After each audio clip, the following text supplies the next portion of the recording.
안녕하세요. 수요일 비탐성에 나오신 모든 빛의 성도님들을 환영합니다. 제가 지난 주일에 아이들과 말씀을 나누면서 성경을 내비게이션이라고 비유를 했었는데, 우리의 인생의 여정을 잃어버리지 않기 위해서, 인생 여정의 길을 잃어버리지 않기 위해서 하나님의 말씀이 반드시 필요하다고 이야기를 했는데요. 오늘도 우리가 이렇게 함께 모여서 하나님의 말씀을 공부할 때에 우리의 마음속에 하나님의 말씀이 잘 심겨져서 오늘 우리에게 주어진 오늘 하루의 인생의 길을 잃어버리지 않고 하나님께서 기뻐하시는 올바른 길로 걸어갈 수 있는 우리 모두가 될 수 있었으면 좋겠습니다. 제가 기도로 오늘 비탐성 시작하도록 하겠습니다. 하나님 감사합니다. 저희에게 하나님의 말씀을 주셔서 우리에게 주어진 하루하루 우리의 인생을 어떻게 살아가야 하는지를 알려주시니 감사를 드립니다. 오늘 말씀을 통하여서 우리 스스로를 정직하게 돌아볼 수 있게 하여 주시고, 우리의 삶 가운데 우리의 마음과 생각 가운데 변화되어야 하는 것들이 있다면 하나님의 말씀으로 기꺼이 변화될 수 있도록 도와주시고, 하나님께서 기뻐하시는 삶의 모습으로 살아갈 수 있는 우리 모두가 될 수 있도록 주님 은혜를 베풀어 주옵소서. 감사를 드리며 예수님의 이름으로 기도했습니다. 아멘. 네, 오늘 저희가 함께 공부할 말씀은 갈라디아서 6장 14절과 15절의 말씀입니다.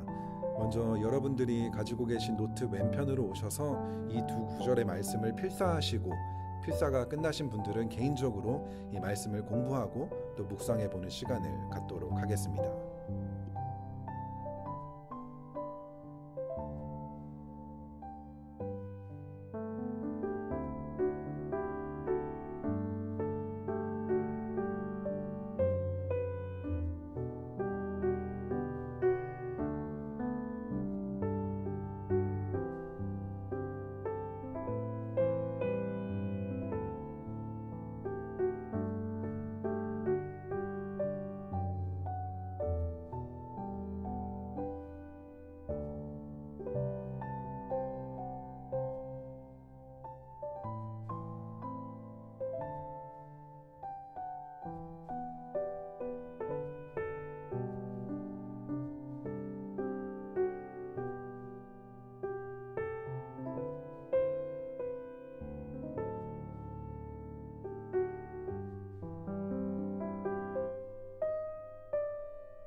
네, 개인 묵상이 끝나신 분들은 노트 오른편으로 오셔서 몇 가지 질문을 가지고 오늘의 말씀을 같이 공부했으면 좋겠는데요. 오늘 본문 14절을 보게 되면 바울은 우리 주 예수 그리스도의 십자가 밖에는 자랑할 것이 아무것도 없습니다 라고 이야기를 하고 있는데요. 바울은 왜 예수 그리스도의 십자가를 이렇게 자랑한다고 이야기를 하고 있는 것일까요?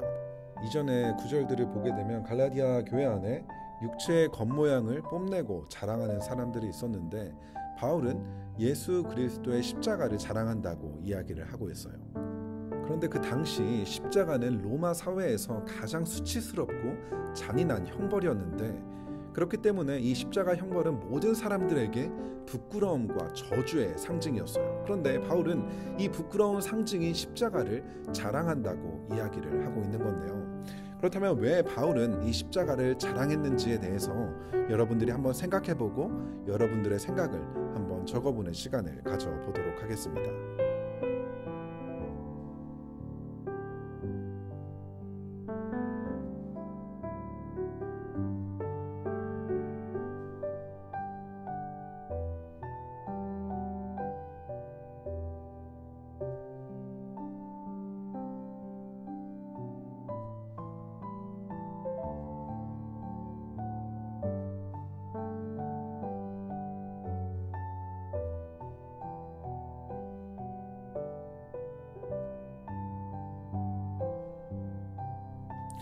이번 주 갈라디아서 말씀을 계속 보게 되면은 갈라디아 교회 안에 육체의 것들을 자랑하는 사람들이 있었어요.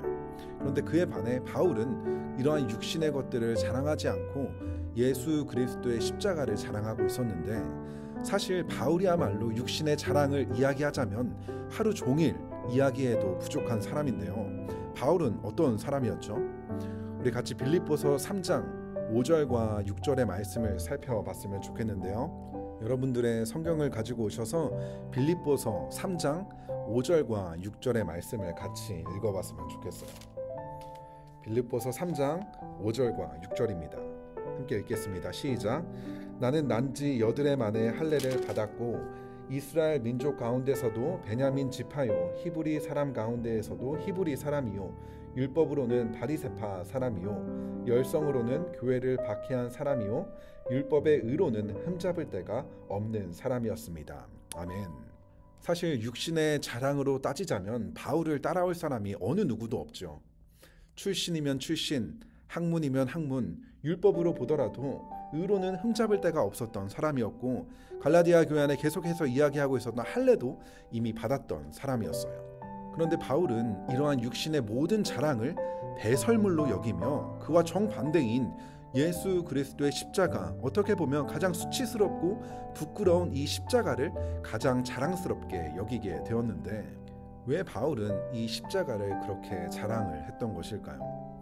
이 질문에 답을 하기 이전에 우리가 평상시 무엇을 자랑하며 사는지를 생각해 보게 되면 내가 생각할 때 가장 가치 있다라고 여기는 것들을 자랑하며 살고 있는데 바울에게 있어서는 이 예수 그리스도의 십자가가 자기의 인생에 있어서 자기의 삶에 있어서 가장 가치 있는 것이라고 여겼기 때문에 그 십자가를 자랑했던 것입니다. 그렇다면 바울은 왜 예수님의 십자가를 가장 가치 있는 것으로 여겼던 것일까요? 그 이유는 이 예수님의 십자가의 의미에 있는데 바로 이 십자가를 통해서 우리가 얼마나 하나님 앞에 큰 죄를 지은 죄인인지를 다시 한번 알게 해주는 거예요.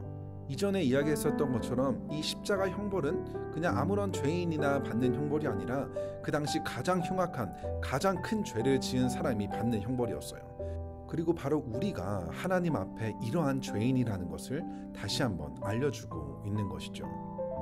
그런데 이렇게 우리가 죄인이라는 것을 발견해 주는 것뿐만이 아니라 이러한 죄인인 우리를 대신해서 예수님께서 십자가에 달려 죽으심으로 우리에게 보여주신 그 사랑과 은혜를 이 십자가를 통해서 우리는 발견할 수 있게 된다는 거예요.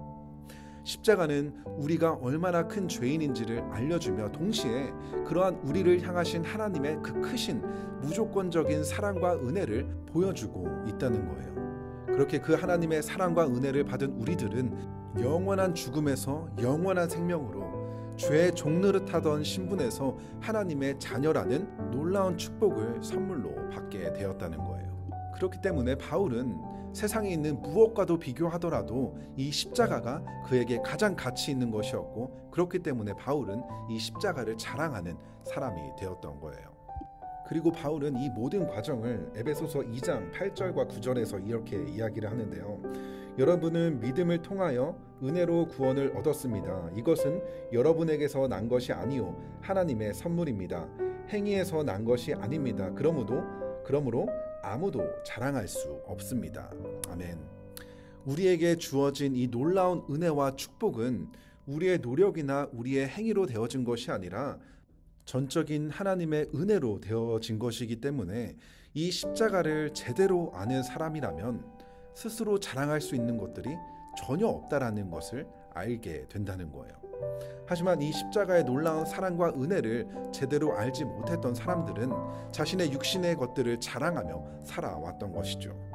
그렇게 십자가의 가치를 제대로 알고 있었던 바울은 그 십자가를 자랑하는 인생을 살게 되었고, 이 십자가의 가치를 알지 못하는 사람들은 그저 육신의 자랑을 하며 육신의 것들을 가장 가치 있게 여기며 살아가게 되었다는 거예요. 그렇게 서로 다른 가치를 가지고 서로를 바라보게 됐을 때 14절에서 이야기하는 것처럼 그리스도로 말미암아 내 쪽에서 보면 세상이 죽었고 세상 쪽에서 보면 내가 죽었습니다 라고 이야기를 하고 있죠.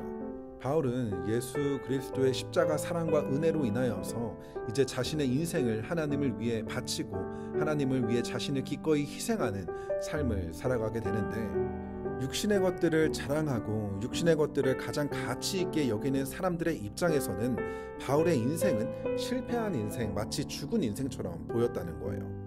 하지만 반대로 바울의 입장에서는 그들이 많은 것들을 가지고 누리고 있다 할지라도, 그 육신의 것들을 자랑하며 산다 하더라도 그들 마음 가운데 예수 그리스도의 복음, 예수 그리스도의 생명이 그들 가운데 없다라고 한다면 그 모든 것들은 의미 없는 것이고 그저 죽은 인생으로 보일 수밖에 없었다는 거예요. 그렇기 때문에 우리에게 가장 필요한 것은 바로 예수 그리스도의 십자가의 가치를 아는 것이 너무나도 중요하다는 거예요.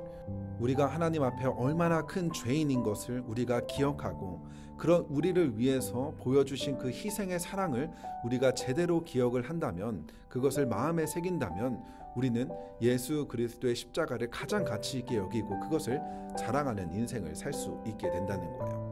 만약 이것을 우리가 잊어버린다면 우린 또다시 우리의 마음을 또 세상에 빼앗길 수밖에 없고, 또 세상의 것을 쫓고 가치 있게 여기고 그것을 자랑하는 인생을 살 수밖에 없다는 것이죠.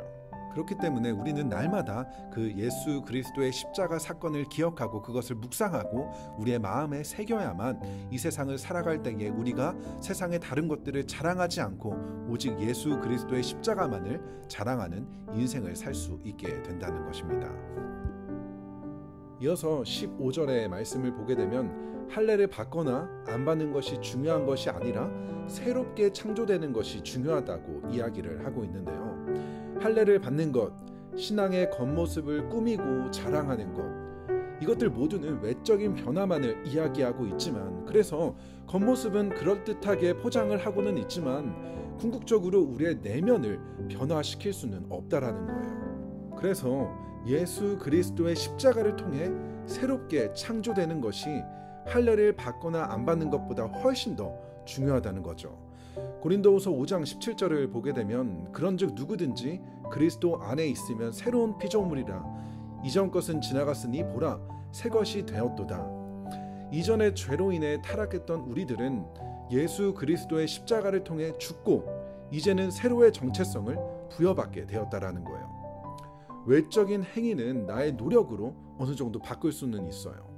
하지만 우리의 내적인 변화, 새롭게 창조되는 것은 오직 예수 그리스도의 십자가로만 가능한 일이라는 거예요. 이 십자가의 사건을 우리가 믿음으로 받아들이고 그것을 가장 가치 있게 여기며 그것을 자랑하게 될 때 우리의 내면의 변화가 일어나게 되는 것이고, 이러한 내적 변화가 우리의 마음과 생각과 삶을 변화시키게 된다는 것이죠. 그런데 많은 경우 이러한 내적 변화를 경험하기보다는 그저 종교적 행위에 머물러 버리거나 외적인 행동만을 바꾸려고 할 때가 많은데요. 우리가 하나님을 믿는다고 하면서도 여전히 종교적 행위와 나의 노력에 집중을 하게 되면 진정한 복음의 능력을 경험하지 못하게 된다는 거예요. 오직 예수 그리스도의 십자가의 복음을 마음 깊이 받아들이게 될 때 우리 안에 내면의 변화가 일어나며 그리스도 안에서 새롭게 창조되는 은혜를 경험할 수 있게 된다는 거예요. 오늘 피탐성을 마무리하면서 우리의 신앙의 여정에 있어서 정말로 중요한 것은 겉으로 보이는 종교적 행위가 아니라 내면 깊숙한 곳에서 일어나는 나의 내적 변화라는 것이죠. 이 변화는 나의 노력이나 외적인 행위로 되는 것이 아니라 오직 예수 그리스도의 십자가의 복음을 우리가 믿음으로 받아들이게 될 때 일어날 수 있는 변화라는 것이죠. 그렇기 때문에 우리 모두가 이 십자가를 가장 가치 있게 여기고 이 십자가의 은혜를 자랑하며 살아갈 수 있었으면 좋겠어요. 제가 기도로 오늘 비탐성 마치도록 하겠습니다. 하나님 감사합니다. 예수 그리스도의 십자가를 통해서 영원히 죽을 수밖에 없는 우리들을 구원하여 주시고 우리를 새로운 피조물 새롭게 창조하여 주신 하나님의 은혜에 감사를 드립니다. 더 이상 우리가 외적인 행위나 노력에 의지하지 않게 하시고 오직 예수 그리스도의 십자가를 의지하며 살아갈 수 있는 우리가 될 수 있도록 주님 은혜를 베풀어 주옵소서. 우리의 마음과 생각, 우리의 삶의 모든 영역에서 예수 그리스도의 십자가를 통한 내면의 변화를 이루어 주시고 우리의 이렇게 변화된 삶을 통하여서 예수 그리스도의 십자가를 마음껏 자랑하는 우리가 될 수 있도록 주님 은혜를 베풀어 주옵소서. 감사를 드리며 이 모든 말씀 예수님의 이름으로 기도했습니다. 아멘.